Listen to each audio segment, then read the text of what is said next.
Aujourd'hui, à riposte, qu'il soit résolu que la langue française soit adaptée à l'évolution de la société et soit simplifiée.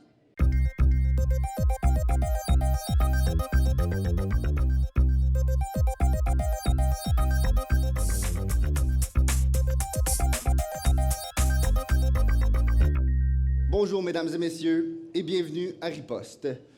Pour cette 4e saison, je suis Simon-Nicolas Grandmaître et j'ai encore le plaisir d'être votre animateur. Aujourd'hui, nous avons préparé une émission spéciale. Spéciale parce que nous allons faire un débat de démonstration qui ne sera pas jugé et déterminé pour gagner. Non, c'est un débat hors course cette année, le premier.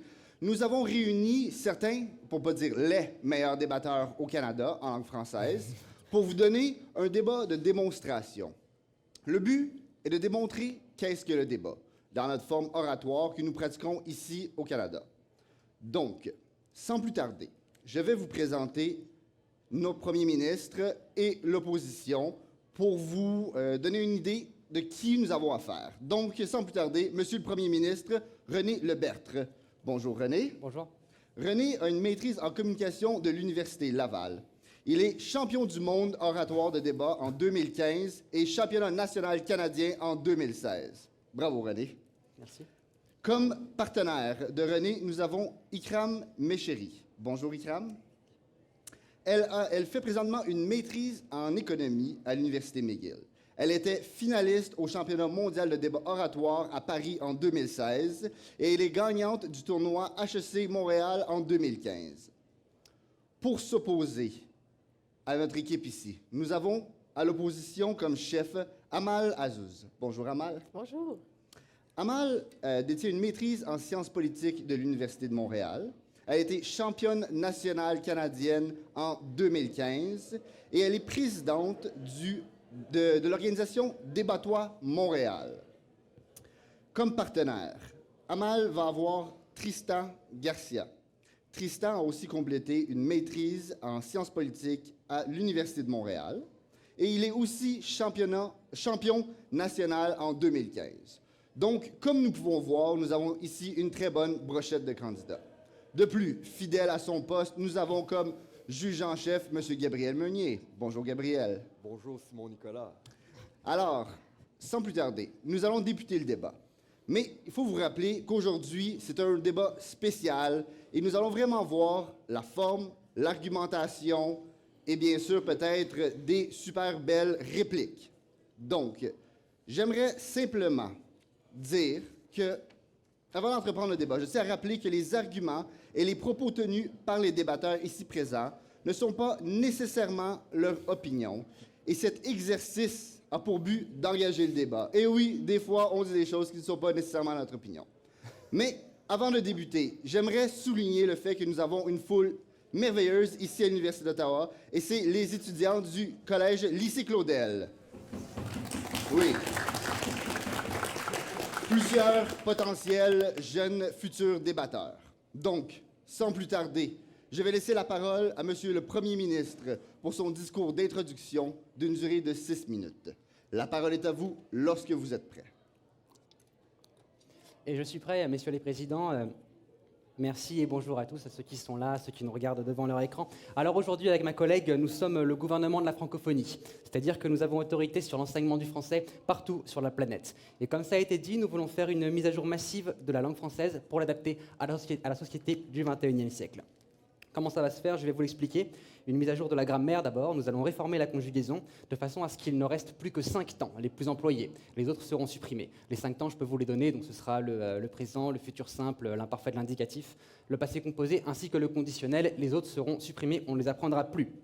De la même manière, nous allons réformer l'orthographe. Nous allons supprimer les mots qui s'écrivent avec des tirets, les doubles consonnes. Tous les accents graves et les accents circonflexes seront également supprimés.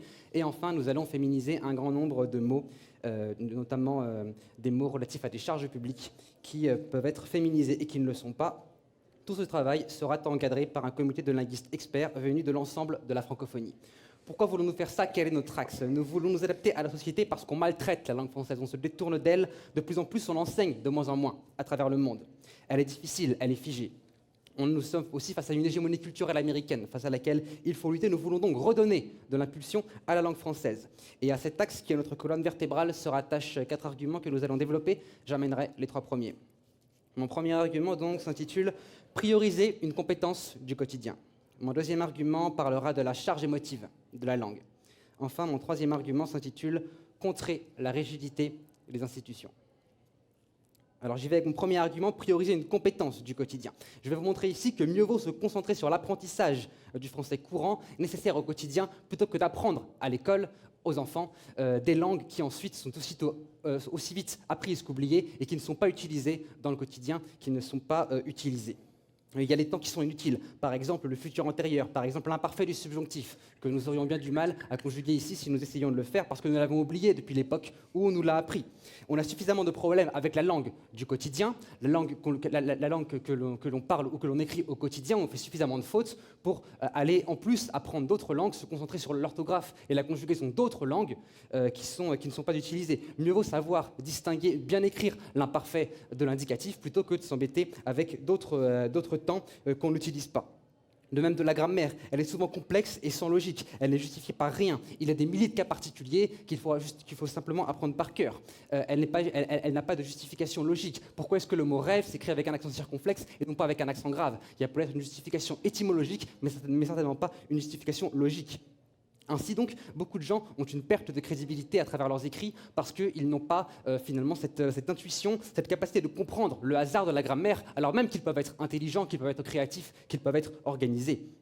Aujourd'hui, où l'essentiel des communications passe par l'Internet, parce que nous sommes à l'ère de l'Internet, on perd beaucoup de crédibilité avec des problèmes de grammaire qui sont inutiles et qui font perdre la confiance à beaucoup de gens pourtant très compétents.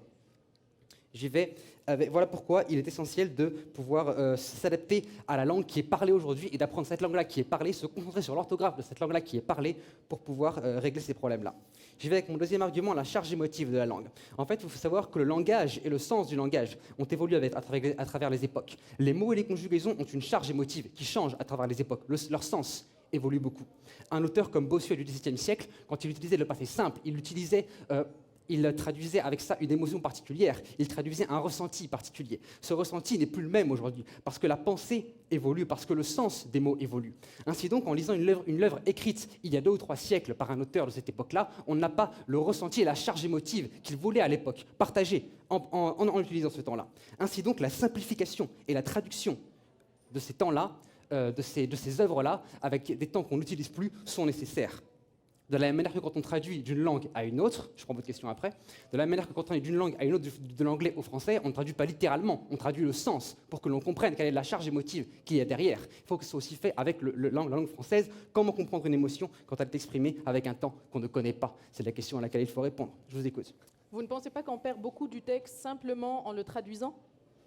Peut-être qu'on perd le sens du texte en le traduisant, mais au moins on garde le sens fidèle. Parce que quand on lit un texte avec une émotion, qui est traduit à travers un temps qu'on ne comprend pas, comment est-ce qu'on peut comprendre le sens minimalement? Alors qu'on peut davantage, bien plus le comprendre quand il est traduit pour exprimer le ressenti de l'auteur. De la même manière, c'est comme ça, quand on lit une œuvre du Moyen-Âge, écrite au Moyen-Âge, on peut beaucoup plus la comprendre en la lisant en français actuel qu'en français du Moyen-Âge, c'est évident. Enfin, mon troisième argument, contrer la rigidité des institutions. Il faut savoir que les innovations sont extrêmement mineures et inutiles. Les innovations qui sont faites de la part de l'Académie française. Par exemple, on autorise une double orthographe pour certains mots. Ce n'est pas nécessaire. Alors que d'autres langues sont modifiées, comme le chinois dans les années 50, comme le hollandais dans les années 90, ou comme le russe également, la langue française, elle n'est pas modifiée. Ce qui signifie qu'on a souvent un décalage entre la société, son évolution, et la langue elle-même, entre la langue vraie, la langue réelle qui est parlée, et la langue officielle. Par exemple, l'Académie française refuse de féminiser des mots comme le mot présidente, quand elle parle de la présidence de l'Assemblée nationale, ou dans le cas où ça arriverait, une présidente de la République, il faudrait appeler Madame le Président. Il y a donc un décalage entre l'évolution de la société et la réalité. Voilà pourquoi il faut contrer ces rigidités-là, voilà pourquoi nous devons faire évoluer la langue. C'est une question de sauvegarde également de notre culture, de la francophonie. Voilà pourquoi, pour les raisons que j'ai évoquées, parce qu'il faut prioriser une compétence du quotidien, parce qu'il y a une charge émotive dans la langue qu'il faut respecter, et pour contrer la rigidité des institutions, nous devons aujourd'hui adopter cette motion. Je vous remercie. Merci beaucoup, Monsieur le Premier ministre, pour ce Très bon discours d'introduction. Alors, on a vu, le premier ministre nous a amené la motion, il nous a amené les 3 arguments, on a bien vu son plan de match. Maintenant, pour riposter à cela, nous allons avoir le membre de l'opposition pour une durée de 6 minutes. La parole est à vous lorsque vous êtes prêt. Merci beaucoup, Monsieur le Président, et merci beaucoup à mon Premier ministre pour avoir emmené cette motion au Parlement aujourd'hui. Donc, on comprend bien que des deux côtés de la Chambre, on aime la langue française, mais d'un côté, on veut la simplifier et la vider de son sens, et nous, on pense que ce n'est pas une bonne idée, qu'il faut préserver cette complexité, puisqu'elle fait partie intégrante de cette langue et d'ailleurs de toutes les langues. Alors, pour vous prouver mon point, on va développer, ma collègue et moi, ma chef de l'opposition et moi, 5 arguments. Je me chargerai des 2 premiers qui s'intitulent, donc le premier, la complexité, c'est bien. Le deuxième, la capacité cognitive de nos enfants. Et ensuite, elle abordera le troisième argument qui est limiter notre capacité de s'exprimer, l'effacement historique et la fixation d'une langue dans le temps. Et donc, je vais présenter mes arguments et ensuite, je vais essayer de déconstruire, donc de démolir les arguments proposés par le Premier ministre. Et puis, ce sera à vous de juger si j'ai bien fait ou non, si ces arguments tiennent ou non. Donc, on commence avec la complexité, c'est bien. Un titre un petit peu provocateur, hein, parce qu'on sait que des fois, quand c'est complexe, c'est pas forcément bien. Mais dans le cas de la langue, je dois avouer que c'est utile, cette complexité. Et pourquoi? Parce que on nous a un peu parlé des accents circonflexes, on ne savait pas pourquoi ils étaient là, et puis finalement, c'est pas logique. Ben oui, il y a un lien logique, malheureusement. On va prendre un exemple simple. Une île, hein, une île qui a un accent circonflexe sur le I, ça vient d'où? Parce qu'il y avait un S avant. Et là, un S avant, ça nous fait penser à quoi? IS, is, le Iceland, donc l'anglais. On voit l'influence de l'anglais peut-être dans cette langue-là, et on peut faire des liens. On voit que finalement, le langage humain part d'une origine et se développe. Mais si on simplifie tout, si on se dit, ah non, finalement, c'est peut-être pas logique ou c'est plus utile d'avoir cet accent circonflexe parce que c'est vrai qu'on le prononce, ça change rien. Mais quand on travaille, on voit la racine du mot et puis on voit comment les langues ont évolué. Et de réduire ça à dire que c'est trop compliqué, mais finalement, c'est presque dire ben, l'histoire, c'est trop compliqué, autant juste parler du présent. Donc ça, c'est pour la complexité, c'est bien. Et puis là, je ne parle même pas des gens qui, dans des universités comme ici, passent leur vie à étudier l'évolution des langues pour comprendre. Et puis là, on leur dirait tout d'un coup, ah, ben non, tout ce champ de domaine de connaissances ne sert plus à rien parce que c'est trop compliqué.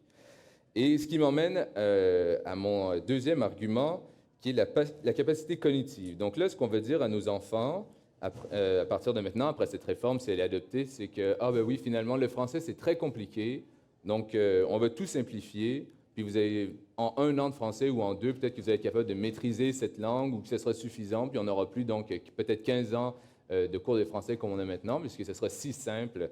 Donc, et nous, on pense que c'est une mauvaise chose, et que c'est surtout facile de dire ce genre d'argument quand c'est des sciences sociales comme les langues ou l'histoire. On dit, ah oui, c'est compliqué, on simplifie, mais personne ne serait capable de tenir ce discours-là avec les mathématiques, par exemple. Parce qu'avec les mathématiques, on dirait, ah ben oui, c'est sûr que c'est compliqué, on va réduire ça, on va juste s'en tenir aux additions puis aux soustractions.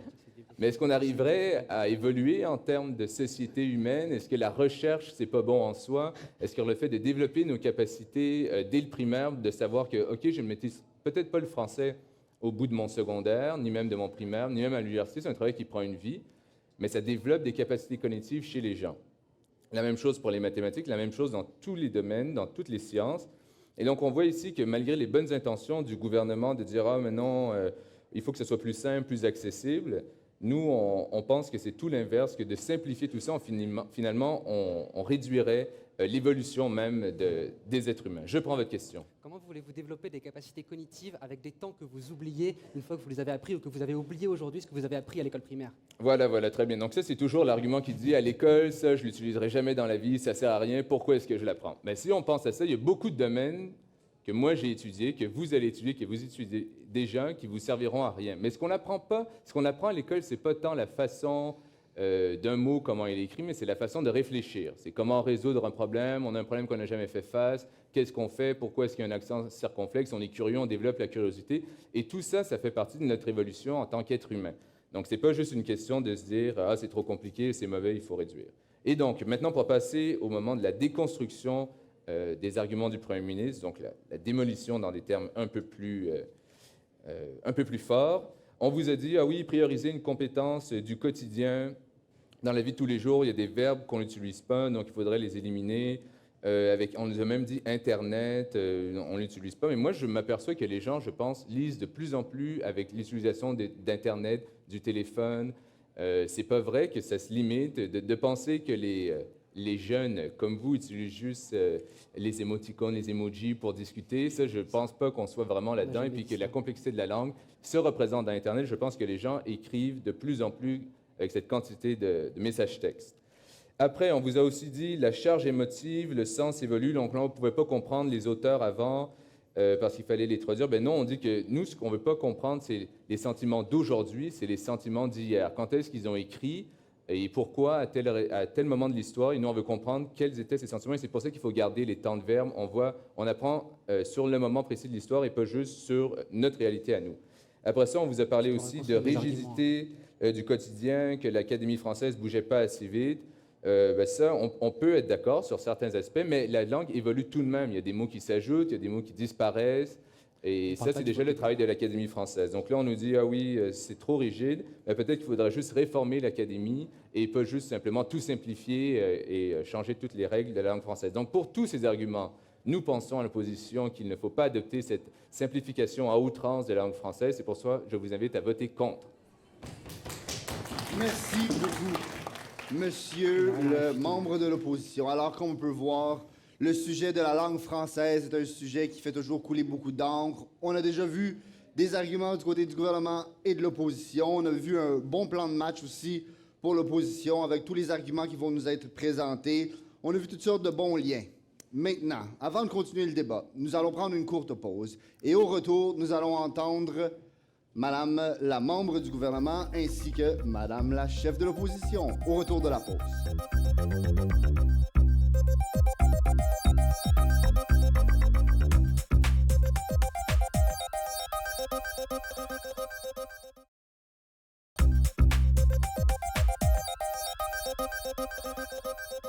Alors, nous sommes de retour à Riposte avec le débat sur la langue française. Est-ce que nous devrions simplifier et adapter l'évolution de la langue française?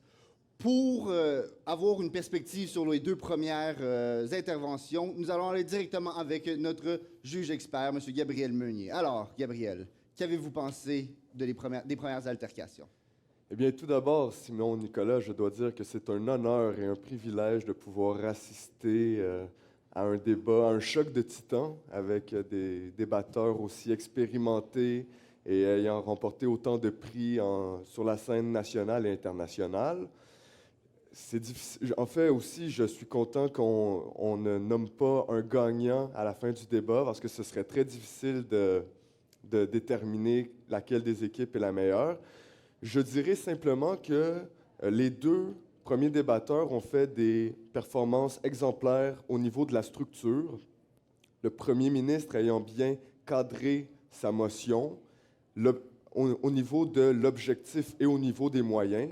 Puis, il s'est assuré d'apporter ces trois arguments en suivant un fil logique, en donnant des exemples et en expliquant à la fin pourquoi cet argument-là va en faveur de la motion. Et donc, performance exemplaire.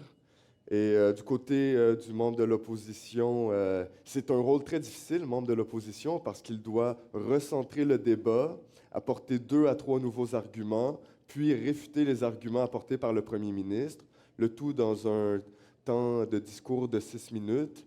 Et Tristan a très bien fait ça aussi, apportant avec brio et avec un langage qui me rejoignait en tant que jeune, qui rejoignait l'assistance. Donc, j'ai bien hâte d'entendre les débatteurs suivantes. Parfait. J'aurais juste une dernière question pour toi. Est-ce qu'il y aurait un commentaire que tu donnerais aux débatteurs pour la suite du débat? Quelque chose que tu aimerais voir ou pas voir, peut-être? Eh bien, personnellement, en tant que juge, j'aime beaucoup l'utilisation de citations. Mais après ça, c'est très personnel. Mais bon, si vous voulez me faire une fleur. Donc, nous allons continuer avec Madame la membre du gouvernement. Qui sait, peut-être qu'elle nous fera des citations. La parole est à vous lorsque vous êtes prête pour une durée de 6 minutes. Merci, Simon Nicolas. Donc, je vais prendre le juge au mot. L'ouverture d'esprit n'est pas une fracture du crâne et la langue française non plus. C'est un très grand groupe de rap français qui a dit ça. Et justement, parlons de rap français, de la démocratisation de la langue française. Donc d'abord, je vais recentrer le débat, vous dire, parce que je pense que malgré les excellentes intentions de l'opposition, ils se sont un peu égarés à travers leur argumentaire. Donc je vais vous parler de la colonne vertébrale de notre motion, pour à la suite vous expliquer mon argumentaire, qui s'explique la langue comme outil économique, et pour finalement détruire les arguments de l'opposition et revenir sur ma cristallisation. Commençons. Qu'est-ce qu'est l'essence même de ce débat, c'est-à-dire sa colonne vertébrale telle que présentée par le Premier ministre?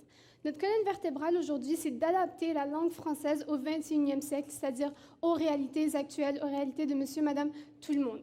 Donc pour cela, nous pensons que simplifier la langue, la mettre à jour avec qu'est-ce qui est pratiqué dans la vie de tous les jours, c'est une façon d'assurer non seulement la survie de la langue française, mais aussi de la démocratiser, de la rendre accessible au plus grand peuple, au plus grand nombre de gens possible.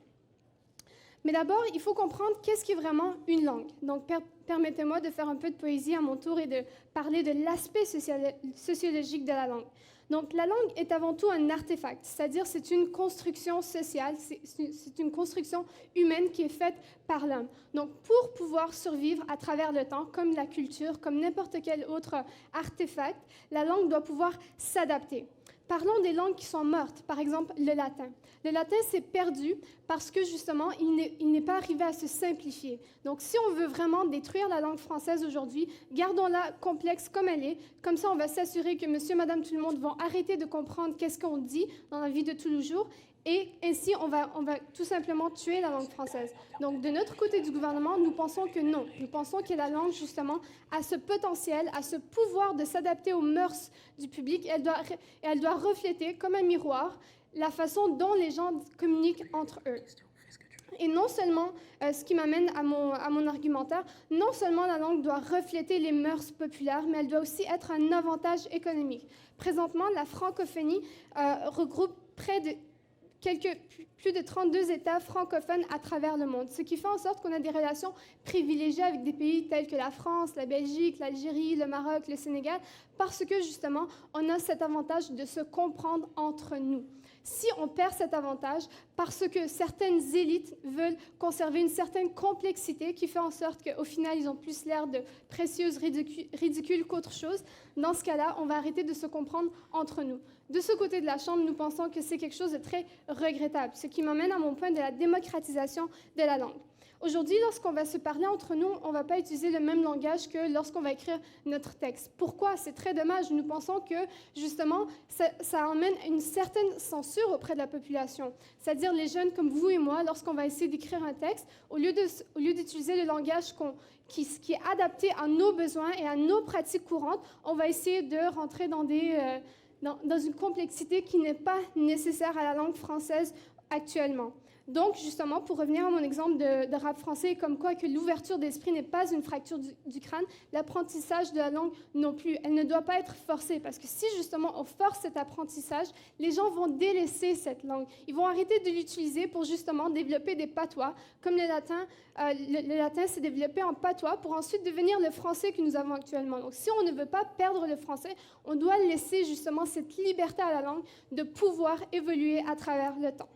Maintenant, revenons aux argumentaires de l'opposition que je vais tâcher de déconstruire parce que je pense justement qu'à ce stade-ci, ils ne tiennent plus la route d'après ce que j'ai dit.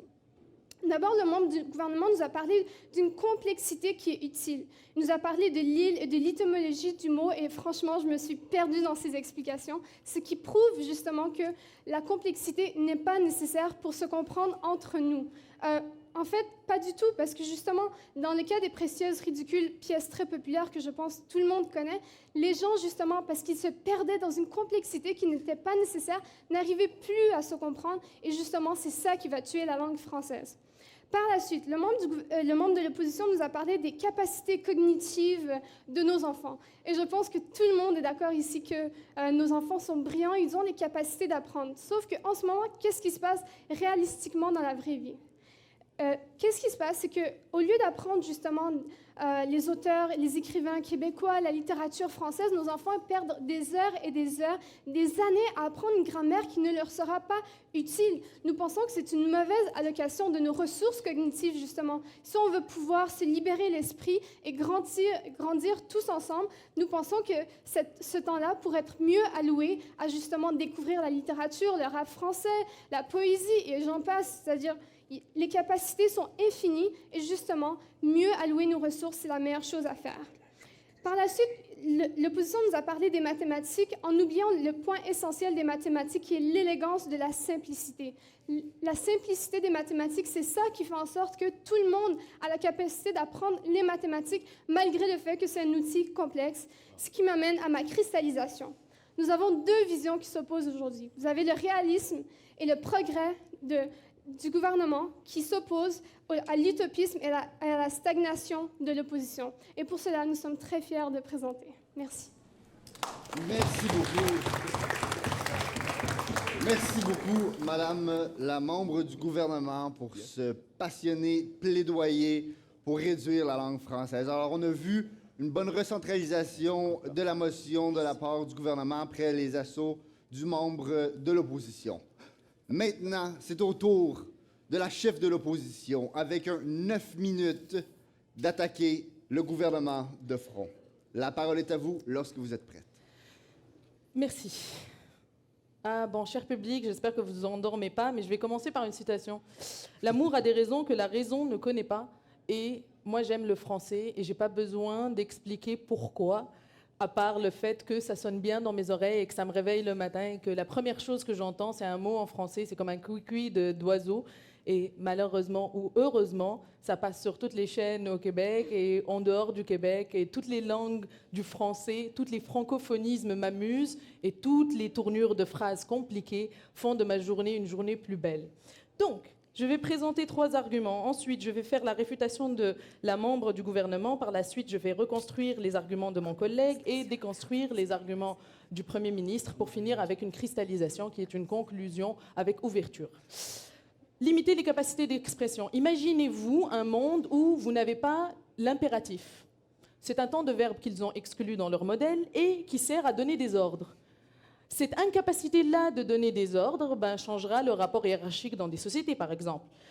Imaginez-vous aussi un monde où le vocabulaire se limite à quelques mots. Parce que la première étape, c'est de dire « Ah, nous enlevons les consonnes, les doubles consonnes, nous enlevons les accents ». L'étape d'après, ça sera « Tous les mots de plus de 4 syllabes sont bien trop compliqués pour vous, petite population. Ça ne sert à rien. On va tout retraduire en des mots qui sont à 2 syllabes. Et tout le monde sera plus heureux à ce moment-là. Tout le monde sera plus capable d'exprimer des émotions très complexes, comme l'amour, la haine, la volonté de se compléter ou de faire quelque chose de sa vie, en un mot, en 2 syllabes. Bonne chance, je vous donne 1 heure pour le faire. Et il y a aussi un dénigrement du français. On pense que le français est complexe, mais la complexité du français ne vient pas uniquement du français. Il vient de toutes ses composantes internationales. L'histoire de cette langue et le voyagement de cette langue fait qu'il y a une intégration de dialectes, de patois, de mots d'origine d'autres langues. Et c'est ça la force du français. Donc nous, on veut l'appauvrir et le diminuer alors que toutes les langues sont en train d'intégrer des mots venant de mots étrangers. Par exemple, l'arrivée d'émigrés font intégrer des mots comme « méchoui » au français, qui est un très bon plat et qui est considéré comme un mot français. Bon, ensuite, effacement historique. Il y a une histoire au français. Il n'est pas arrivé comme ça un jour en se réveillant et en faisant moi je me crée, je suis une langue. Non, il est frère à l'italien, à l'espagnol, à toutes les langues latines. Certes, le latin est mort, mais il a laissé des beaux enfants. Et on a un des plus beaux. Sincèrement, là, l'histoire du français et la compréhension de l'histoire du français est très importante pour nous parce que cette histoire-là est porteuse aussi d'identité. Comment définir les provinces parlant le français ou étant francophones sans le français? Et si tout le monde a le même, comment différencier les gens et comment faire qu'ils se connaissent à travers leurs différences? Mais tout ça va disparaître, bien sûr. Et finalement, je vais parler de figer la langue. Eux, ils veulent bloquer la langue au XXIe siècle. Donc, le prochain siècle, il n'y aura pas un nouveau français qui sera modifié par la rencontre avec des extraterrestres qui nous apprendront une autre langue qu'on intégrera dans le français parce que nous, on tient un français simple que tout le monde comprend et on n'intègre plus rien dedans parce qu'on ne doit plus bouger. Et c'est exactement ce qu'il nous propose. C'est la simplification sans histoire qui stoppe la langue et qui stoppe son évolution et qui même va tuer les francophonismes. Donc il n'y aura plus de différence entre le français maghrébin d'Algérie, de Tunisie, du Maroc et le français d'Afrique noire et le français du Québec et tous les français et même le français d'Alsace qui est mélangé à de l'allemand. Ah ben non. Ben là, il faut s'arrêter parce qu'il faut que ça soit simple et que ça passe en message texte. Donc moi, je suis un peu outrée. Je vais prendre votre question tout de suite. Mais vous ne pensez pas que justement enlever cette complexité qui est vraiment futile va laisser plus de place au progrès et justement à l'intégration de nouveaux mots? Non, parce que les nouveaux mots rentrent d'eux-mêmes, la langue est encore vivante. S'il était en train de mourir, on le saurait, il n'y aurait plus de rappeurs, justement. Et dans la liste de rappeurs qui utilisent des mots à plusieurs syllabes et qui s'écrivent très difficilement, je peux citer Ayam, Cynic, Oxmo Puccino, qui est allé chercher son nom du latin quelque part. Et donc, la liste est longue et même les rappeurs s'adaptent, eux, à l'originalité de leur langue. Je vais passer maintenant à la réfutation. Langue comme outil économique, on nous a dit la démocratisation, la facilitation, comme si ça fermait la porte à tout le monde, le français. Pourtant, j'entends tout le monde parler dans la rue en français et même parler plusieurs langues. Et pour moi, c'est une force économique. Le français a été la langue de la diplomatie très longtemps parce qu'il avait cette capacité-là de donner exactement le bon mot dans la bonne situation et dans le bon moment. On pouvait négocier des traités de guerre et de paix grâce au français, et c'est encore une langue officielle à l'ONU. Pourquoi? Parce qu'il a une finesse d'analyse qui dépasse beaucoup d'autres langues. Ils nous ont parlé de francophonie, qu'on se comprend entre nous. On se comprend déjà entre nous et on apprend les uns aux autres. C'est quand moi j'utilise le mot liqueur, qui est plus utilisé au Québec, versus petite bouteille de soda à l'autre bout du monde, on se comprend pareil. On est dans un échange linguistique. Et finalement, ils nous disent assurer la survie du français comme si demain il allait disparaître. Eh bien non, il ne va pas disparaître. La preuve en est, on est en train de faire un débat en français avec un langage très soutenu et nous écrivons tous sur des papiers en respectant l'orthographe. Tout ça, bien sûr, avec l'aide de la technologie, parce que je tiens à vous dire qu'il y a plusieurs technologies qui nous permettent de corriger nos textes et de simplifier notre vie et qu'ils deviennent de plus en plus utiles et qui nous apprennent à ne plus faire d'erreurs car nos yeux s'habituent à cela. Merci, j'ai déjà pris une question. Maintenant, je vais reconstruire les arguments de mon collègue, membre de l'opposition. Donc, la complexité, c'est bien. Pourquoi? Parce que sans complexité, le monde est vide. Si vous n'aimiez pas trouver des solutions, vous ne joueriez pas aux jeux vidéo. Pourtant, c'est complexe. Et pourtant, on bloque sur un stade pendant 6 à 7 heures. Et là, tu pianotes jusqu'à ce que tu trouves la porte pour sortir du labyrinthe. Et pourtant, tu le fais. Pourquoi? Parce que c'est intéressant et que ça fait marcher notre tête. Et oui, ce qui est intéressant dans la vie humaine, quand tu respires, tu manges et tu subviens à tes besoins, c'est que tu as le temps de réfléchir, qui est une activité vraiment intéressante et qui, sans complexité, n'est pas possible. Ensuite, il a parlé de capacité cognitive. Vous le savez bien, quand vous parlez une langue, il y a des petites connexions neuronales qui se font. Et donc, si on ne parle pas la langue de la même manière, et si on la simplifie, il y aura moins de connexions neuronales. Donc, il y aura moins d'intelligence. Donc, le développement cognitif des enfants va diminuer. Bon, on va à la redéconstruction des arguments du Premier ministre. Il nous a dit simplifier pour mieux utiliser la langue. Il y a beaucoup de mots qu'on n'utilise pas. C'est malheureux. Ils sont vraiment malheureux, ces mots-là. Ils se retrouvent quelque part dans le dictionnaire et on les utilise juste quand on joue aux mots croisés, comme moi, ou quand on veut impressionner une nouvelle date en lui prouvant que oui, j'ai fait des études universitaires et je suis capable de dire beaucoup de mots. C'est malheureux, mais on va aller chercher des fois. Pourquoi est-ce que Google nous permet de retrouver ces mots-là et de retrouver leur définition? Parce que c'est intéressant et des fois on se pose la question et c'est mieux de savoir que de ne pas savoir.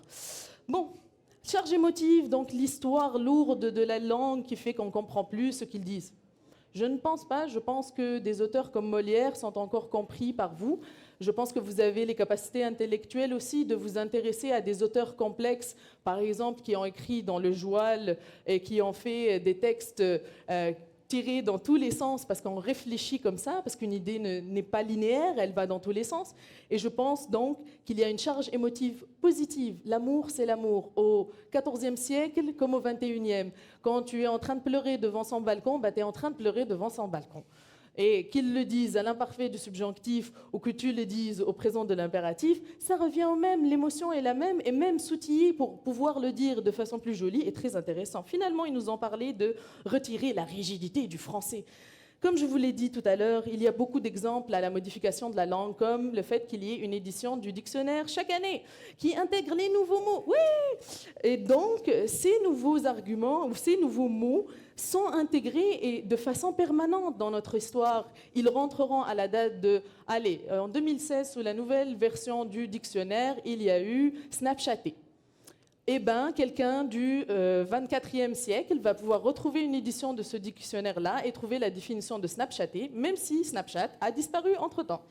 Par exemple, ça, c'est une charge historique intéressante. Pour finir, je pense que nous avons gagné ce débat parce que nous sommes dans une situation où le français est la plus belle langue et qu'il faut le protéger, certes, mais pas le tuer à petit feu comme ils veulent le faire. Merci.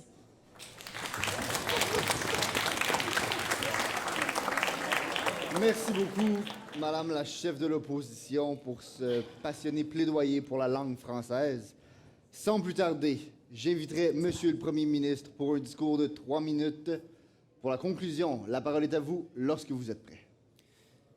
Si tu peux supporter d'écouter tes paroles travesties par des gueux pour réciter des sots et d'entendre mentir sur toi à leur bouche folle, sans mentir toi-même d'un mot, tu seras un homme, mon fils. Ça symbolise exactement le discours qui a été fait par la chef de l'opposition, parce qu'elle a totalement déformé la motion. On n'a jamais parlé de supprimer le vocabulaire. C'est une invention de l'opposition. Ce réquisitoire est une ratatouille. Écoutez un peu les arguments. Premièrement, limiter les capacités d'expression. Là, on a parlé de supprimer les mots, mais on n'a jamais, nous, parlé d'enlever des mots. On a parlé de simplifier l'orthographe, c'est totalement différent. L'argument ne tient pas. Dénigrement du français. Là encore, on dit on dénigre le français parce qu'on enlève des mots. Mais on n'a jamais, encore une fois, parlé du vocabulaire. Le vocabulaire reste le même. Le mot Snapchatter peut exister aujourd'hui comme il existera demain et comme d'autres mots pourront s'ajouter. Il ne s'agit pas d'appauvrir la langue, mais il s'agit de simplifier les temps comme nous en allons parler. Et sur ça, ils n'ont absolument rien dit. Encore là, effacement du français. On nous parle des différentes langues qui seraient une richesse parce qu'elles permettent de différencier différents patois et différentes régions. Mais écoutez, les gens, ils parlent quoi? Est-ce qu'ils parlent l'imparfait du subjonctif dans telle ou telle région? Non, ils parlent 5 temps. Il peut être que le vocabulaire est différent en fonction des régions. C'est possible, elle ne touche pas au vocabulaire. Par contre, les temps, eux, sont les mêmes. Et on parle 5 temps, les 5 que j'ai mentionnés. Là encore, on nous parle de figer la langue. Mais alors là, on nous a fait une pente fatale. On aurait pu faire du ski, là, écoutez. C'était les Jeux Olympiques. On nous dit que la langue sera forcément figée parce qu'on va faire. Mais non, pas du tout. Nous, on l'adapte au 21e siècle. Mais qu'est-ce qui ne vous dit pas que dans un siècle ou deux, on pourra adapter la langue au 22e ou au 23e siècle? Rien n'empêche cela. Voilà pourquoi encore cet argument de figer la langue ne tient pas. Je vais maintenant cristalliser en 2 questions simples. Premièrement, quelle langue parle-t-on? Et deuxièmement, quoi apprendre? Alors, quelle langue parle-t-on? Est-ce qu'on parle avec l'imparfait du subjonctif? Non, on n'en parle pas. On lit beaucoup avec le net, oui, c'est vrai, mais est-ce qu'on lit en imparfait du subjonctif? Ce n'est pas vrai. On lit dans les 5 temps que je vous ai mentionnés. On ne parle pas non plus une langue complexe. On nous a fait l'éloge de la complexité de la langue. Mais d'accord, mais ça, c'est la langue qu'on apprend. Et c'est pas la langue qu'on parle. Et pourtant, cette langue qu'on parle, on la parle et on l'écrit pas bien. Pourquoi ne pas se concentrer sur cette langue-là plutôt que d'apprendre un futur antérieur qu'on n'utilisera jamais? C'est pour ça qu'il faut s'adapter. C'est faux qu'on parle une langue qui est complexe, ça c'est totalement faux. On nous parle aussi des capacités cognitives avec la complexité. Mais écoutez, il y a des langues qui sont très simples. Est-ce que les gens qui parlent ces langues très simples, comme l'anglais, sont des abrutis? Vous êtes mal placés pour cet argument-là. Écoutez, on est à Ottawa ici. Alors, et encore une fois, je vous ferai remarquer que sur la féminisation de la langue que j'ai mis en avant, ils n'ont absolument rien répondu, c'était le vide sidéral. Deuxième axe de ma cristallisation, quoi apprendre? Est-ce qu'on veut une langue commune que tout le monde parle et que tout le monde peut comprendre, ou une langue décalée entre les élites et entre la société? Évidemment qu'on veut une langue commune, évidemment qu'il faut l'adapter pour que tout le monde la comprenne et pour qu'elle ne disparaisse pas. On veut une langue qui soit connotée émotivement, une langue qui a un sens et dont on puisse comprendre ce sens. Et bien sûr que ça s'est déjà fait, parce que quand on lit un auteur comme Chrétien III du XIIe siècle, on ne lit pas ce qu'il a écrit littéralement, on écrit la traduction qui a été faite en tenant compte de la charge émotive de la langue qu'il voulait faire. Voilà pourquoi c'est important que la langue soit traduite, voilà pourquoi les arguments ne tiennent pas. Aujourd'hui, c'est important que nous retrouvons enfin dans une seule communauté, les francophones. Merci.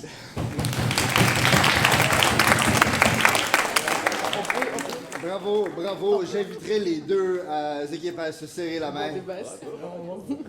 Pardon. Non, pas de bisous, non. Bravo. Donc, nous avons vraiment eu un clash des titans, comme Gabriel nous l'avait promis. Alors, nous avons une session par après pour discuter du débat, mais ça va venir après la pause. Donc, nous allons prendre une courte pause commerciale et à la suite, l'analyse du débat.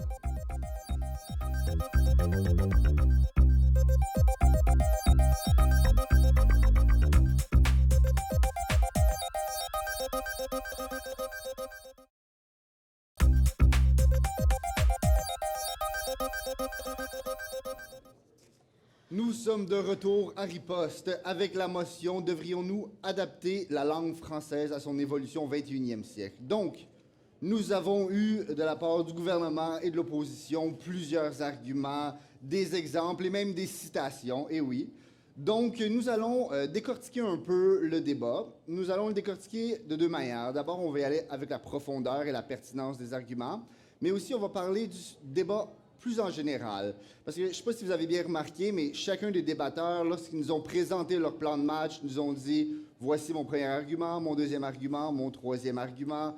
Par la suite, ils nous ont tous énuméré ça, on a dit la conclusion, la réfutation, et à chaque fois qu'on changeait de temps, d'argumentation, où on passait à une réfutation, on nous l'indiquait. Donc ça, c'est plutôt la structure macro du débat et l'intérieur micro. Donc, on va commencer avec les commentaires de notre juge expert sur l'intérieur du débat, les arguments, la manière dont ça a été avancé, les réfutations, la cristallisation. Votre première impression, Gabriel? Eh bien, tout d'abord, j'aimerais dire merci. Merci à nos débatteurs pour cette performance qui fait tellement honneur à cette tradition de débat francophone canadien. Donc, encore là, on a vu des exemples parfaits de ce qu'il faut faire pour faire un bon discours. Premièrement, on commence avec une belle citation pour faire plaisir au juge. Puis, par la suite, du côté du membre de la couronne, on a apporté 3 nouveaux arguments. Puis, on a bien réfuté les arguments qui avaient été apportés par le membre de l'opposition et conclu, même cristallisé, la position. Et la cristallisation, en fait, c'est de résumer, d'aller chercher l'essence des positions qui s'affrontent dans le cadre du débat et de montrer pourquoi notre position l'emporte sur celle de nos opposants. Donc, excellent discours d'Ikram. Par la suite, la chef de l'opposition a fait un discours brillant, elle aussi, car elle a apporté des arguments, puis elle a réfuté les arguments du membre de la couronne, puis elle est venue reconstruire les arguments qui avaient été réfutés par le gouvernement. Donc, elle a reconstruit les arguments du membre de l'opposition pour ensuite réfuter les arguments du premier ministre, pour ensuite finalement cristalliser. C'était un rythme effréné de mots et franchement, chapeau. Et très fort aussi du chef de l'opposition d'avoir soulevé le fait que dans les 5 temps de verbe qui sont proposés dans le français simplifié, il n'y a pas l'impératif. Et ça, on n'est pas revenu là-dessus du côté du gouvernement. Et c'est vrai que c'est quand même un temps de verbe important. Donc, c'était très fort d'attaquer une technicalité. C'est beau d'attaquer les grands principes, mais aussi de s'attaquer à des aspects techniques de mise en application de la motion. Chapeau à mal. Et bon, finalement, on a eu droit à un excellent discours du premier ministre aussi qui était enflammé. Et c'est très difficile de dire qui a gagné ce débat-là, mais on a vu 2 types de cristallisation différentes. Donc, du côté de Amal, elle a choisi de poser des grandes questions qui, selon elle, résumaient le débat et, à partir de ces questions-là, permettaient d'isoler la position de l'opposition de celle du gouvernement. Non, en fait, Amal est allée avec les thèmes. Ouais, Un thème. avec un thème. Donc, elle a choisi, c'est le thème qui résumait bien le débat, tandis que René, lui, est allé avec la stratégie de poser les grandes questions qui résumaient le débat. C'est 2 façons de conclure cette façon, le débat en essayant de marquer les esprits avec le meilleur de ta position et le plus faible de la position de la partie adverse. C'était de très haut niveau. Et finalement, bon, je sais qu'on doit avoir un débat sur le débat. J'ai une petite question pour vous. Le mot « snapchatter », est-ce que ça prend un T ou 2 T? Les doubles consonnes. Selon qui? Donc, très bonne question, très bonne analyse, Gabriel, merci. Moi, je commencerai avec le premier ministre. J'ai une question pour lui. Lorsque vous avez présenté la motion, vous avez ce que j'appelle bien mis la table, dans le sens où vous nous avez expliqué votre modèle de manière le plus aboutie possible. On vous avait pas mentionné l'impératif comme ça a été mentionné. Est-ce que vous trouvez que c'est un gros défi pour le premier ministre de bien mettre la table, de bien inclure tout dans son modèle et d'éviter les failles possibles que l'opposition pourrait soulever? En fait, c'est évident que quand on amène une motion, il faut s'assurer qu'elle n'ait pas de faille. Parce que si l'opposition arrive à trouver une faille, c'est sûr qu'on n'arrive plus, là dans le débat, on est fini, on n'arrive plus vraiment à la combler. C'est important pour le Premier ministre de réfléchir à toutes les failles possibles pour les boucher à l'avance, et surtout aussi de bien poser la table, comme le disait Simon Nicolas, parce que c'est quand même un sujet qui est assez complexe, où il y avait différents thèmes, par exemple la conjugaison, l'orthographe, la féminisation, etc. Donc il fallait bien mettre la table et décrire tous ces détails-là pour les amener. Et on voit peut-être que ça n'a pas été si correctement bien fait que ça, puisque l'opposition a compris qu'on voulait supprimer le vocabulaire, ce qui n'était pas le cas. Mais bon, et qu'on n'a d'ailleurs pas dit. Mais voilà, mais c'est sûr que c'est important. Ça peut rester quand même, si je peux me permettre, une tactique aussi de l'opposition d'essayer de dénaturer un peu les propos du Premier ministre pour essayer que lui doive se justifier pendant son discours sur quelque chose qu'il n'a même pas dit, donc il perd du temps. Il y a l'aspect tactique, bien c'est entendu. pas ça le rôle, en fait, du membre de l'opposition, d'arriver, de recentrer le débat sur quelque chose qui n'avantage pas du tout le gouvernement? Voilà, donc le rôle que j'ai tenu, c'est sûr que c'est quelque chose de très réactif parce qu'on entend le premier ministre, et puis tout de suite après, il faut comprendre ses arguments, les réfuter, puis présenter nos arguments qui défendent notre position. Donc je pense que c'est surtout important, parce que moi je prends des notes pendant que lui il parle, je dis ok, ça c'est son argument, puis j'essaie de réfléchir en même temps que j'écoute comment est-ce que je peux le réfuter. Donc c'est quelque chose, je pense, il faut être rapide. On ne demande pas aussi d'avoir une réfutation si forte parce que justement on parle tout de suite après, on sait que le moment de réflexion a été moindre, mais si on arrive à juste marquer un peu les esprits pour déjà faire tomber les grands principes de la motion, je pense que le travail est déjà fait, puisque nos arguments vont être retravaillés puis développés davantage avec le ou la chef de l'opposition. Je veux juste prendre un petit moment pour remercier aussi quand même notre juge Gabriel, parce qu'il nous a vraiment donné beaucoup d'éloges, et puis moi j'aimerais faire la même chose. Ça fait longtemps qu'on se connaît, et on a débattu ensemble plusieurs fois, donc vous avez un excellent juge ici à Riposte. Bon, c'est dit, il n'y a pas de copinage. De toute manière, personne gagne. Donc, c'est cela. Donc, nous allons maintenant passer à madame, en fait, la membre du gouvernement. J'ai remarqué une des choses que vous avez faites, c'était de recentrer le débat, une des premières choses que vous avez faites. Est-ce que vous diriez que c'est la tâche principale, une des plus grosses tâches de votre personnage, de recentrer, ou est-ce que ce serait quelque chose d'autre? Je pense que c'est vraiment important parce que ça va dicter le ton du reste de ton discours. Si les gens ont perdu de vue l'objectif central, qui est vraiment la colonne vertébrale de ton débat, c'est-à-dire la ligne directrice que tu suis, à ce moment-là, tout ce que tu vas dire par la suite pourra avoir moins d'impact. Donc, c'est vraiment dans l'objectif de faire un plus grand impact dans l'esprit des gens. Et mes arguments auraient peut-être été vus comme étant plus faibles si je ne serais pas retournée à la position initiale. Puis j'aimerais féliciter l'opposition parce qu'ils nous ont vraiment eu sur ce coup-là. Puis c'est une tactique qui est vraiment très, très utilisée. Ils vont utiliser des langages, par exemple, en disant « nous allons recentrer le débat pour parler de quelque chose qui est totalement différent », mais le cerveau humain a quand même gardé cette idée qu'ils ont recentré le débat sur ce thème-là, alors qu'au départ, ce n'était pas de ce dont on voulait discuter. Et puis, pour continuer avec vous, comme c'est votre dernière intervention, vous avez effectué une sorte de cristallisation. Comment voyez-vous le rôle de la cristallisation pour votre personnage? Donc ça, c'est une tactique que j'ai utilisée parce qu'il me manquait du temps. Donc à ce moment-là, j'ai regardé le timer, il me restait environ une trentaine de secondes. Je savais que je n'avais pas le temps de reconstruire tous les arguments de mon collègue, parce que d'habitude, dans les débats normaux, on a 7 minutes, donc j'aurais eu normalement 1 minute et demie pour revenir sur ces 3 arguments, puis donner encore plus d'impact pour qu'ils tiennent encore. Donc, qu'est-ce que j'ai fait? J'ai décidé de donner les 2 visions qui s'opposent pour justement essayer de marquer les esprits et faire en sorte que dans le discours qui va suivre après moi, ils allaient parler justement, ils allaient se battre contre des thèmes plutôt que de revenir à mes arguments. Donc, c'est pour ça que j'ai parlé de réalisme, progrès vis-à-vis utopisme, stagnation. Souvent, les mots-clés vont avoir un plus grand impact qu'une idée qui va prendre 1 minute complète à développer. Peut-être juste un petit point d'information. C'est très important de parler le temps qui nous est accordé. Donc, c'est pour ça que j'avais plus assez de temps. Parce que si on parle moins, eh bien, on perd des points dans un débat où il y a un gagnant et un perdant à la fin. Donc, c'est vraiment important de respecter notre temps. Exactement. Et je continuerai maintenant avec Madame la chef de l'opposition. Vous nous avez livré un très grand et très long discours, 9 minutes. C'est quand même impressionnant. Vous avez frappé sur beaucoup de choses. Mais selon vous, c'est quoi le rôle numéro 1 du chef de l'opposition? La chose qu'il doit absolument faire pour emporter le débat?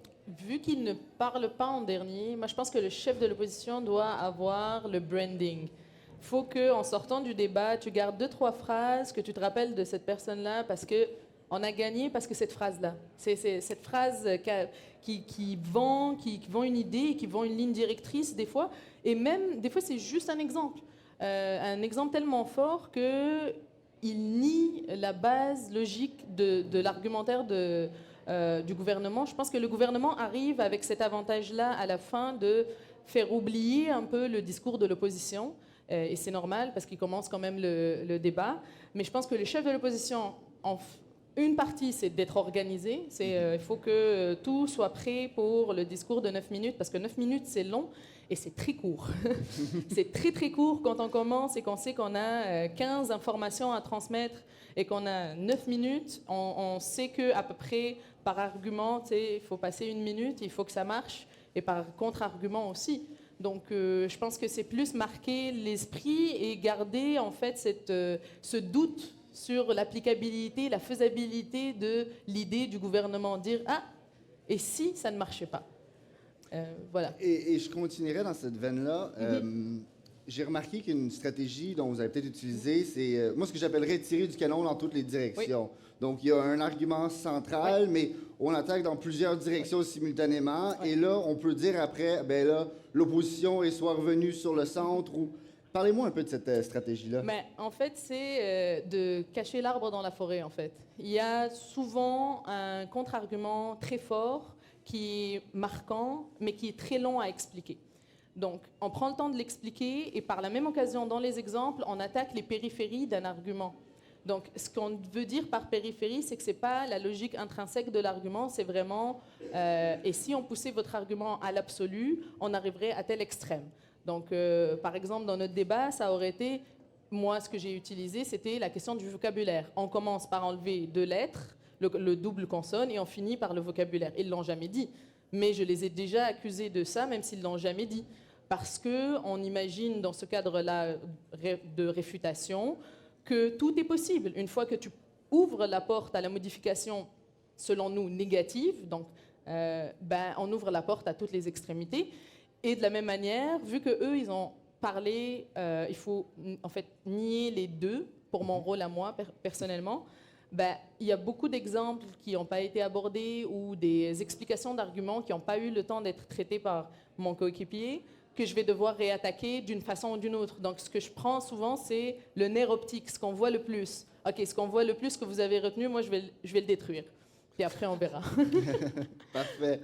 Mais maintenant, j'aimerais passer avec Monsieur le Premier ministre, parce que vous avez le premier mot et le dernier mot du débat. Donc, selon vous, la cristallisation, votre dernier 3 minutes, c'est très, très court, surtout après 9 minutes de chef d'opposition. Comment vous voyez ça? C'est encore plus difficile qu'effectivement Amal avait fait un excellent speech de 9 minutes et que j'avais un tiers de ce temps-là, moi, pour clore le débat. Je pense qu'à ce moment-là, c'est évident que le Premier ministre doit répondre aux arguments qui ont été avancés par la chef de l'opposition, puisqu'ils n'ont pas encore été réfutés au moment où je clôt le débat, et puis ensuite cristalliser très rapidement. On a pour la cristallisation 2 techniques qui ont été vues, les thèmes ou bien les questions. J'ai préféré y aller avec les questions, peut-être parce que dans ma tête, elles interpellaient plus, puisqu'elles amènent les gens à réfléchir. On leur pose la question, ils vont essayer de réfléchir dans leur tête. Et à ce moment-là, je pensais que c'était plus pertinent d'y aller question par question. Et puis, je reviens très rapidement aussi sur ce que disait Amal. Elle a parlé effectivement d'un procédé rhétorique qu'on utilise souvent à la SOCDI. C'est la pente fatale. C'est-à-dire que ce qui est important aussi, c'est de pouvoir s'en rendre compte pour pouvoir le désamorcer. Et là encore, c'est quelque chose de difficile parce qu'il faut expliquer le mécanisme qui fait que c'est un procédé rhétorique qui est trompeur. Donc c'est ça qui fait aussi, je pense, la magie du débat et la passion qu'on a à en faire tous ensemble. Bon, alors, c'est ce qui couvre, en gros, en quelques grandes lignes, l'analyse de notre débat. Alors, je remercie d'abord et avant tout nos merveilleux participants. Vous avez fait un travail fantastique, bravo. C'est pas facile, sachez-le à la maison, que de se lancer comme ça dans le débat, ça a l'air peut-être impressionnant au début, mais ces gens-là, ça fait des années qu'ils font ça. Et si vous aviez vu leur premier débat, on commence tous en quelque part. C'est tout ce que j'ai à dire. Donc, on devient bon comme ça avec les exemples, la pratique et ainsi de suite. Et Vraiment, félicitations, vous avez très bien fait ça. J'aimerais aussi remercier la Société de débat français de l'Université d'Ottawa, ainsi que le Service de vie communautaire, l'Ambassade de France et Air France, qui vont donner des prix plus tard dans la saison pour les participants qui vont débattre. Alors, sur ce, je suis Simon-Nicolas Grandmaître et je vous remercie d'avoir assisté au premier épisode de la 4e saison de Riposte. Merci. Merci.